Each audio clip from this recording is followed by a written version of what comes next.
free speech is not free reach. This has really changed things in the sense that the internet is not neutral.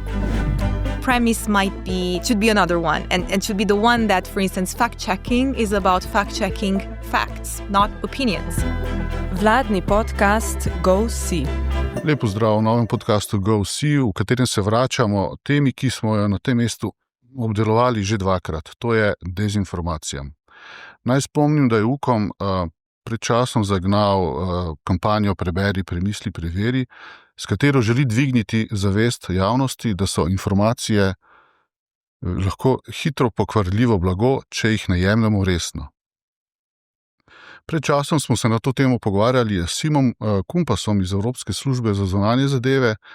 Pred letno dni smo gostili uglednega profesorja iz Kalifornije Nicolasa Kala. Tokrat pa je z nami, and at that moment I will continue in English because our latest guest is Maria Joana Sessa, who will lead us through this intriguing subject called disinformation. Maria, thank you for joining us. Thank you for having me. Maria, you've worked at that institution, which is NGO, for years. But I can tell you almost nobody in Slovenia knows what Disinfolab is or what it actually does. Please explain us. All right. So, yes, it's true. I have been working at the Disinfolab for over 5 years now. And I have to say that Slovenians are not alone. I am Italian, and also in Italy, I often have to explain what do I do exactly and what is this weird organization that I work for. I have to say that we are pretty well known in our bubble, in our community of, we like to call ourselves defenders. But outside Excuse me, defenders of what? Defenders from disinformation, and I'm sure that we will get into that. But yes, we are less known to the general public. So thank you also for this opportunity to improve that. What do? We are, as you mentioned, an NGO. So we do independent research. I have the pleasure of overviewing our research activities, which are on sophisticated disinformation campaigns that are targeting the EU. And then we also have a branch that does lobbying and advocacy.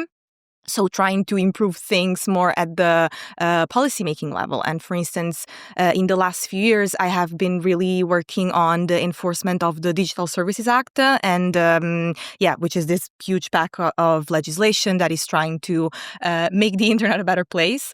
And so our research activities inform our policy activities and vice versa. And that's what we do. Okay, that's your organization. And what about you? What is your background? Why did you choose to deal with disinformation? Mm-hmm.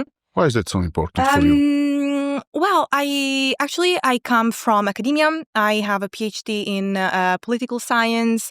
I used to research party politics, and specifically how political parties set their agenda and the issues on their agenda based on voting behavior, and how these two aspects, the voters and the parties, influence one another. So when I started in 2016, it was really the year where we started hearing the expression fake news, and I started to become acquainted with the fact that political parties often used disinformation as a communication weapon, and so I became interested in that. But then I knew that I wanted to do research, but outside of academia. I enjoy the more flexible, dynamic environment. But then how I came specifically to use Disinfolab is, as many good things in life, it was completely casual. So through a friend who basically knew somebody at the organization, they were hiring for an expert on Italian information ecosystem, and that's where I came along. And 5 years after, here I am still at the organization, but in a different role. Introducing you, I mentioned that UKOM, Government Office of Communication, started campaign of awareness of disinformation. Can you tell us, you mentioned disinformation, fake news, and so on. Can you explain those terms? Yes. So I use the term fake news because it was something really, really trendy a few years back, and I have to say that I often hear to the field using this term, but I would say that it is an inaccurate term, and we should really opt for disinformation. So disinformation is the creation and spreading of information, of content, of news that is false, or it's inaccurate, or it's misleading. So we don't have to think about something that is necessarily 100% false. Also because let's say that the most successful disinformation is the one that has a little grain of truth that then gets manipulated. Then disinformation has an intent, which is malign. There's an intent to harm and to deceive. And that's also why we have another complementary term that is misinformation, which is the same. It's the false, inaccurate, misleading content, but that is shared without the knowledge of it being false. So there is let's say, a little cartoon that comes to my mind where basically the parents tell to a child who just received a new bicycle, "Oh, this is from Santa Claus." And in that case, the parents do know that it is not from Santa Claus, it's from them. So that would be disinformation. Of course, they don't have a malign intent there, but you get the idea. But when the child goes on to his friends and showing the new bike and saying, "Oh, look, I got it from Santa," that would be misinformation because he really does believe that it is from Santa. Why don't we call those false informations, which are intentional, just lies?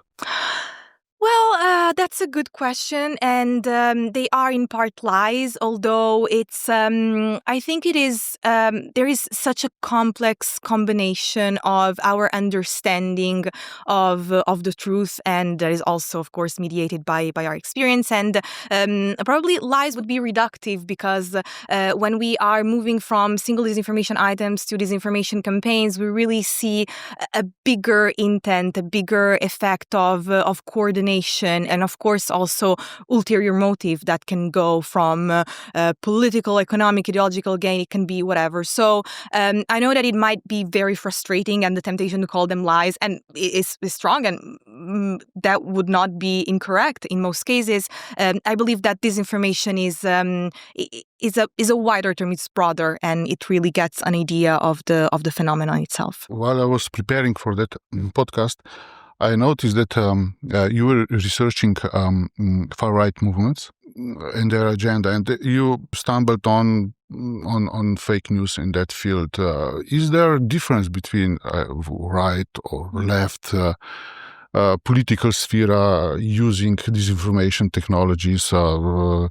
Is there any difference? Well, so first of all, actually going back to my PhD days, my research focused on actually not really on the far right itself, but on the center right, and how the mainstream right was really between two fires, because on the one hand they had pressures from the historical alternatives, so the center left. Usually we've always had this sort of alternation of government in European democracies, but then a new actor came out, which was the far right, and which for the first time since the new century probably, it became a viable alternative for government. So exactly how these parties in the center had to live with these two antagonists, but also perhaps sometimes allies. So going back to your question, I would not differentiate disinformation as something specifically of the right or of the left. Let's say that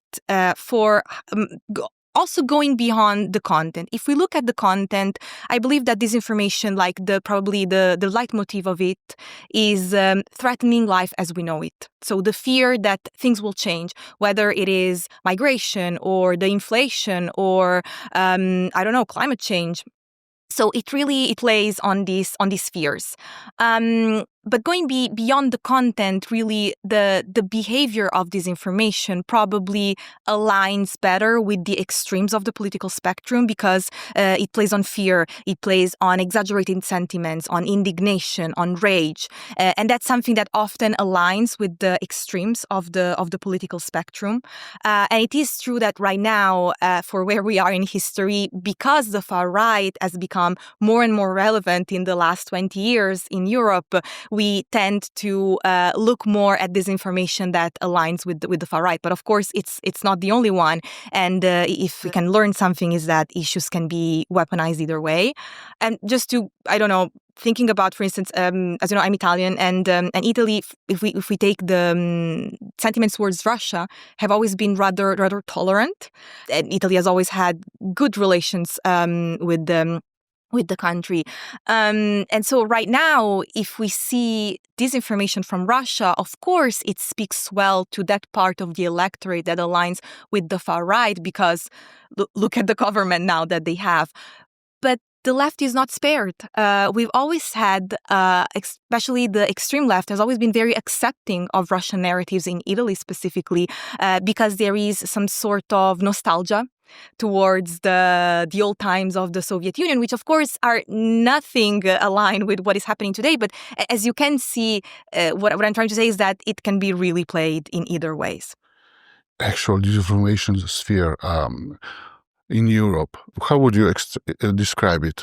What is the state of that disinformation tactics? How do you recognize them? How do you analyze them? How do they present us those? Which are the main producers of disinformation? So let's say a premise is that globalization has really made the world smaller in some ways. So in terms of both the content, the narratives, and the strategies, so the behaviors, we see that these are really aligned sort of everywhere. I don't know, we have monitored a few elections this year from Germany to Poland to the Czech Republic and Moldova, and for instance, one conspiracy theory about the elections being rigged, so bringing voters to doubt the results of the democratic process, is something that we have seen everywhere, and we have seen it before, and we will see it in the future, unfortunately. So in these terms, we are dealing with the same everywhere, that of course gets adapted and nuanced to what are the social fractures in each country, so to what the country specifically responds well to. So I don't know, in Moldova it would be the issue of Transnistria. In Germany it would be the East-West divide. But the general content and the general tactics sort of stay the same. In the past few years, we have started looking at what we call FIMI, which is an acronym that stands for Foreign Information Manipulation and Interference.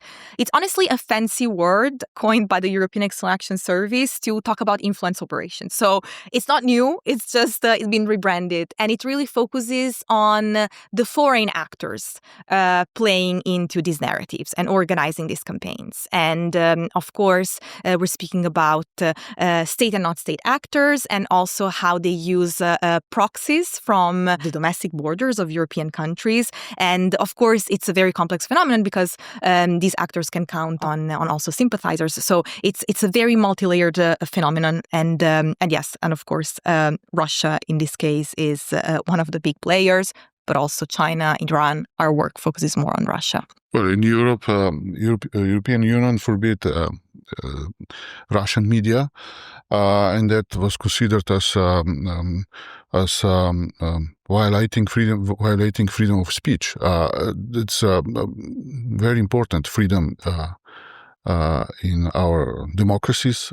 So how do you tackle disinformation in the political system where freedom of speech is valued so much?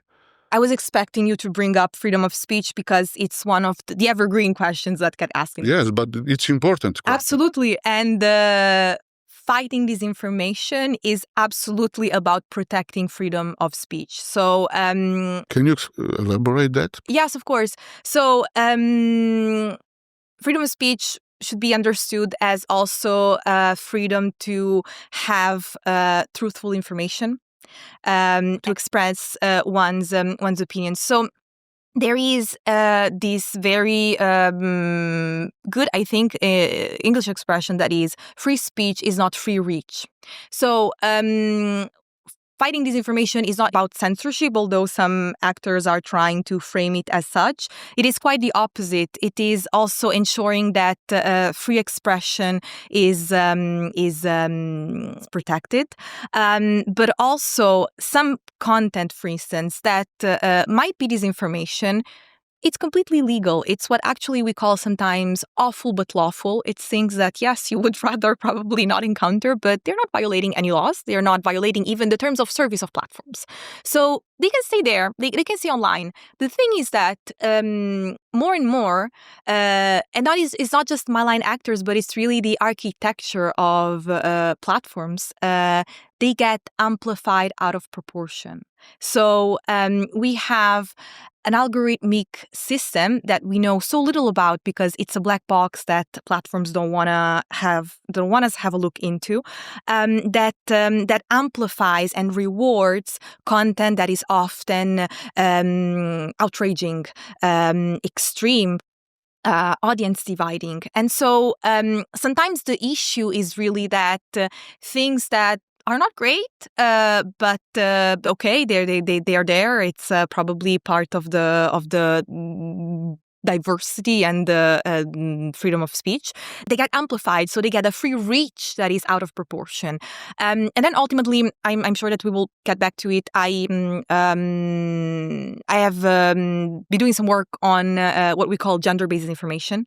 So disinformation against women, but also going beyond like a binary narrative about gender non-conforming individuals, members of the LGBTIQ+ community.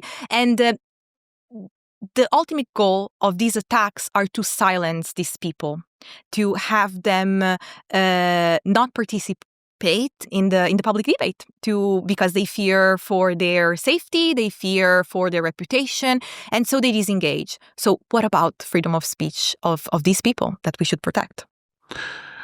Yes, that's why you as a NGO, as much as I understand, you are a strong supporter of regulation of internet. Yes. Why? It's a little bit contradictory. NGO and regulation and so on, rules. Yeah, I don't think it's contradictory. It's actually what we advocate for is really a regulation of the internet that makes it safe, that ensure that our liberties, our European values and freedoms and liberties are protected. Looking specifically at this huge regulation that since 2022 has revolutionized all the online services and in the European Union, so the Digital Services Act, that's exactly what it tries to do. It offers more transparency for users to understand how online services, and we're looking at platforms or search engines work. For instance, how the algorithmic amplification works, the possibility to have a feed that is not based on recommender systems, but it's sort of neutral. The possibility to appeal and have redress mechanisms for content that the users believe should not be on the platform but are. So it offers really a lot of protection that happen within the democratic framework that we have, luckily. I'm from the generation when internet started in 90s, and we had a few weeks ago, a discussion where was a guy, a state secretary, who said he is from the one ministry for digital, and he said we were fighting in 90s for internet, and we thought that internet that's final freedom. That's it. You know, there are no regulations. Internet is all free for all. But now, after so many years, we notice that internet is attacked by corporations, and That's why maybe we need regular measures for that field. Absolutely. So the business model has definitely changed since the beginning of the internet, and it does exactly it. It's a business model. So when platforms like now years ago introduced algorithmic ordered feeds and recommender systems, so content that gets recommended based on multiple characteristics, whether it's user behavior and other sorts of interactions. The reality is that we don't know exactly how that works because platforms wouldn't let us in. So this has really changed things in the sense that, and I think it's very important for users to understand one thing, is that the internet is not neutral. What we see, if I now open my Instagram account, would be very, very different from what you see on your own. And that has an impact, of course, in how we come to see and understand and process the world. So definitely, regulation is needed. We have different media information process. A few decades ago, media journalists process it. Now everybody is a journalist, everybody is media. As we saw a statement of the Elon Musk, if you noticed. So how we regulate that in such an environment where everybody is producer of information, opinions? How do you regulate opinions, not just information? Well, of course, we are not aiming to regulate opinions, but to create safe platforms where these opinions are vehicled and travel. Let me just make a point also about fact-checking, which, for instance, content moderation, which is the main way in which I think most people come across countering disinformation. And an attack that is often made is that, who decides what is true and what is false, and who to trust? Who to trust, exactly. And that's fair on the one hand. However, the premise might be should be another one, and should be the one that, for instance, fact checking is about fact checking facts, not opinions. Fact checkers do not aim to fact check opinions. And let me give you an example. For instance, if somebody says that the Bucha massacre did not happen in Ukraine, then that can be fact checked. That is a fact because it's an event that did occur, and we can demonstrate it. That there have been drones flying over the area. That is the accounts of the victims, of witnesses. So that can be fact checked. But to say that, for instance, Russia decided to invade Ukraine because they felt threatened by a potential enlargement of NATO, that's an opinion. We may very much agree or disagree on it, but that's an opinion, and fact checking will never be about contradicting that somehow. That's not the purpose of it. But we have narratives. We have narratives from one side, for the other side. We do. Yes. How do you fight that? And one thing is that disinformation is getting more and more sophisticated. And if we take foreign actors, I will go back to Russia because that's what I was mentioning earlier. They have an interest now in adding to the confusion, to the idea that the truth simply cannot be known because everything is so complex and many things happen at once. And there's, of course, an advantage to them in this in this chaos, in fueling this distrust. And that's also something that we have seen, for instance, regarding the war in Ukraine. Like in the very first weeks, Russia was denying the invasion because we were still in the beginning. That was a special military operation. No. At some point, it became impossible to deny it, and so they just, fed on poisoning the conversation. Like, but what about the reasons? But who started first? But can you really know what happened? But you're seeing a video. Maybe the video was manipulated or it was cut, and that's something. Even like with another narrative in the past. if we take climate change, there were full-fledged climate change denialists. It is not happening, full stop. Right now, with all the natural disasters that are happening, it's kind of impossible to say that it is not there. So denialists are actually rebranding as, you know what, they are climate realists. They think that, yes, it is happening, but maybe it's not as bad as you think. But maybe, it's not man-led. We don't have responsibility in it. So the conversation is changing with this complexity, and it's becoming worse probably for people because it becomes more difficult to understand where the truth stops and the lies begin. You mentioned Russia and activities. How active is Russia in sowing chaos, disinformation? You probably researched it. You're following that. What's your observation? It is very active, let's say. There are multiple... How do you see that? We've seen it, and we see it through multiple disinformation operations that have been happening for years. And I'd like to cover at some point some elements about the doppelganger operation, which we have researched. I will ask you about that. Yes. And we've seen how Russian actors really fuel into existing social fractures, as I mentioned, and social prejudices. And that's the thing about foreign information manipulation and interference, is that it tries to frame attacks as if they were ground roots, as if they were bottom up. So the internet allows us to conceal identities very often, and that's something that they absolutely play into, and it becomes very difficult to perform attribution and to distinguish foreign from domestic actors, because sometimes, as I mentioned before, there are sympathizers, there are supporters, and so it gets very ambiguous and complex. And of course, since the ultimate goal of FIMI, of these disinformation attacks, is really to bring doubts about democratic processes, about the values of our democracies,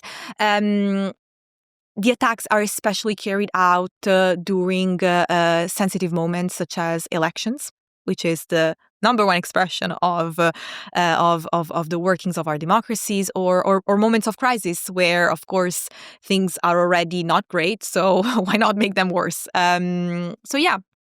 But we see them continuously. Let's say that if also in modern times we now speak politically about this never-ending campaigning. Before, campaigns were done on specific periods of time prior to elections. Now, as I mentioned before, the disintermediation of communication, the fact that a leader can go on social media and talk to their audiences directly, and that anyone can go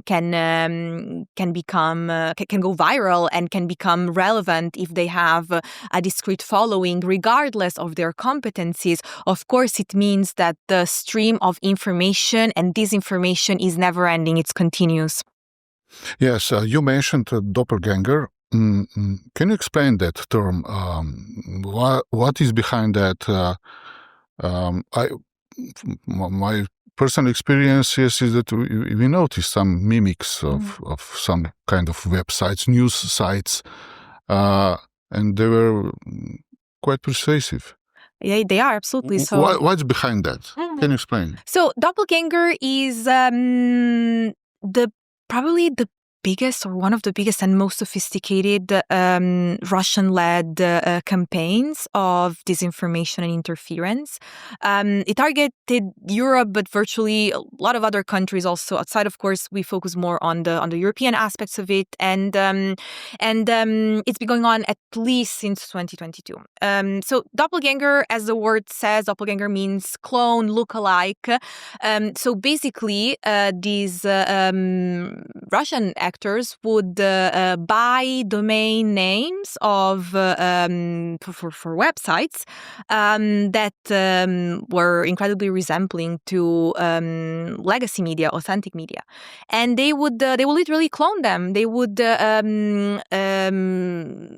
mimic also the logos, the colors, the layout, and they would produce pro-Russian articles of disinformation. However, the user, of course, would think that they are on The Guardian, on Le Monde, on Süddeutsche Zeitung, on ANSA, and that's the power and that's the danger of it. The fact that these actors would actually gain legitimacy to their false content through the lookalike of these authentic media. And besides the websites, another very important element of Doppelganger is the social media presence, because, of course, these actors did not create the full website, but would activate specific URLs. So you would really need to know the URL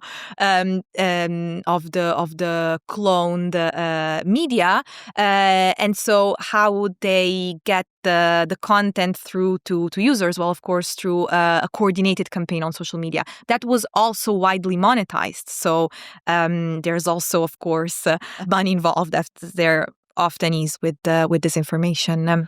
Disinfolab engaged in that research? Yes, we did. Actually, my boss, the executive director of Disinfolab, Alexander Leflip, was the one to name it Doppelganger. So the name was then widely adopted, also because the campaign has become so huge that it received a lot of attention, not just from the media, and a lot of organizations have worked on it and still work on monitoring because the campaign is ongoing, but also on social media platforms that in their, for instance, Meta covered in their threat report the campaign more than one time.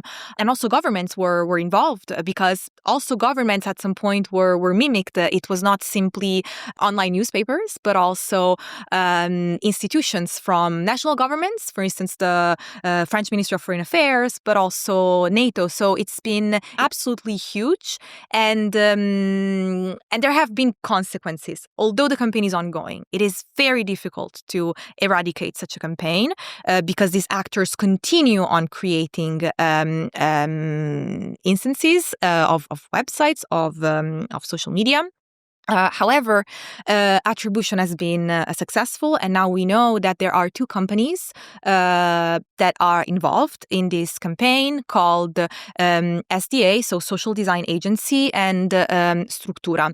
They have been put on the sanctions list of the European Union, although they continue to find ways to circumvent it and to use proxies. And again, like, enforcement is very, very complicated. There have been consequences. And the last thing, because it's probably a fun fact, although it's really worrying, that I would like to mention, is that we have really unprecedented views on how disinformation led by Russia works with Doppelganger, because last year there has been a huge leak of somebody that we don't know, of course, an anonymous source, leaked many documents from social design agencies, one of the entities involved, showing exactly how the campaign was manufactured. And it was treated basically as if it was a communication agency, discussing budgets, discussing topics to cover, discussing whether a certain meme or cartoon was approved or not, and with numbers, of course, of audience targets, of KPIs. And this was incredibly interesting, of course. Yes. Do we know how much money they invested in that? How much money, how much people they acquired for such an operation? It's actually very difficult to quantify because the campaign is so huge. Let's say that when we first published a report of the campaign back in September 2022, and again, we are speaking about 3 years ago, we had accounted for over 100,000 euros spent just on social media ads. And that's really a small portion of it. So it's huge. I noticed that Russia is investing $1 billion in similar operations of disinformation. That's a huge amount of money. And how much money, Western democracies invest into tackling disinformation? What's your perspective, opinion? Is doing enough? The government's doing enough on that field or not? The situation is very diverse across the 27 member states, and some countries are taking the issue more seriously than others. Let's say that a common ground that is accessible to everyone is, for instance, going back to the Digital Services Act, which is a common legislation, of course. So that is absolutely crucial and so important. And of course, another issue will be and is already the enforcement, so the implementation. So sometimes the truth is that we have the tools on paper and we have the potential to have such an impact, but putting things in practice is not as easy, and we should absolutely focus on that. And it's absolutely important that governments take the issue of transparency and of platform accountability really, really seriously. And yeah, that's absolutely urgent, because this is not temporary. This is something that is unfortunately here to stay, and it will evolve the way it has evolved over the years. But we need to be ready, not just to react, but also to anticipate the threats. And yeah. In one side we have regulation and so on, and the other side is building society. Absolutely. Yes. How do we do that? How to prepare population? Well, an easy question. No, absolutely. Of course it's not. And so I started by saying that we're very modest. We like to call ourselves the defenders, the defender community. And this defender community it's huge. It's made of so many different stakeholders. It's made of CSOs, like the one that I work for, but also others, research institutes and think tanks, but also governments, but also platforms. So it's a very diverse crowd, and I like to believe that everybody is working to the same objective. However, we need to understand that there is a diverse level of power and of agency and of resources there.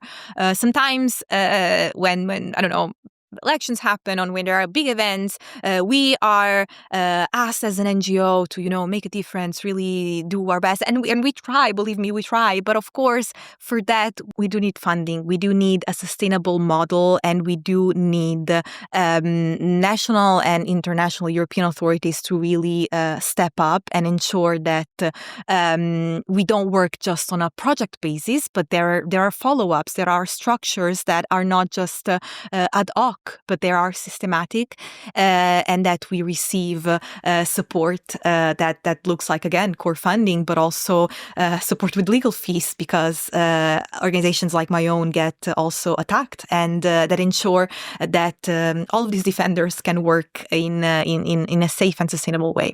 Oh, you mentioned attacking your organization or similar. What do you mean by that? What kind of attacks? Well, there are attacks of different types, and for instance, to our online infrastructure, there are often defenders from civil society have to face attacks on their websites or on their personal emails. It has happened that also personal information gets leaked, gets doxed, and of course, it can be very, very dangerous to expose private information. And sometimes there are also legal cases against organizations, the so-called SLAPs, which are systematically lawsuits against public participations, that are lawsuits that are just thought exactly to wear out the energy and also the funding of small organizations, and that are, of course, lost in like timelines of bureaucracy and legal fees. So attacks can come in very different ways, and ultimately the goal is, again, to have these organizations stop doing what they're doing. Okay, Maria Sessa, Joanna Sessa, thank you very much for your interesting insight into that topic, and good luck in your job, fight. Thank you so much. Najlepša hvala za posluh. To je bil podcast o dezinformacijah in vodil ga je Zoran Potič. Lep pozdrav.